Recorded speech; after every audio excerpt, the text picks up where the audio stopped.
तो आते हैं पहले चंद्रगुप्त मौर्य, दूसरा आते हैं बिंदुसार।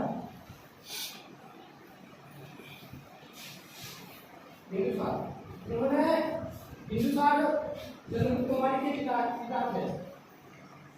और दक्षिण में ये दक्षिण में जितना भी स्वर्णगिरी सब दिख रहा है ना, इधर कुछ क्षेत्र वो जीतते गए और उनका बहुत अच्छा निशान था इधर जीतने में। बिंदुसार का शासनकाल था, बहुत अच्छा था, ज्यादा प्रेम ठीक था। उसके बाद बिंदुसार के बाद के पुत्र आते अशोक, जो मौर्य साम्राज्य का सबसे अच्छा और बादशाह कहलाए जाते हैं।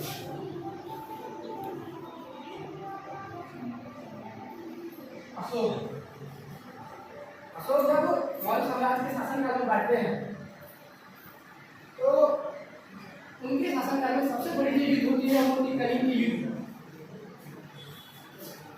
वो उनकी कलिंग की युद्ध जो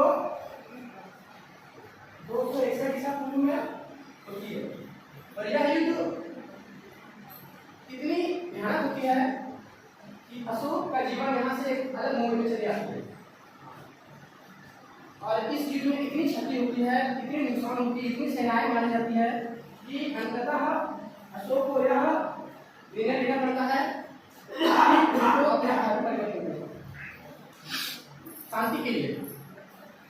और वो फाइनली वो क्या करते हैं कि वो कलिंग की युद्ध में इतनी सारी लड़ाइयाँ इतनी मारे गए थे कि और खुद अशोक ने अपने हाथों से इतनी सेनाएं को मारे थे कि उनको अशोक ने एक ही सेना को मार करके और अंततः इन्होंने युद्ध करना छोड़ दिया और इस युद्ध कलिंग को जीत लिए थे।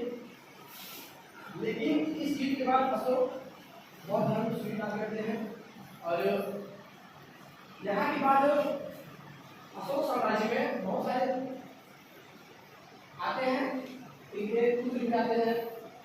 और इन तीनों चंद्रगुप्त मौर्य, अशोक, बिंदुसार, इनके अंदर इतनी योग्यता थी,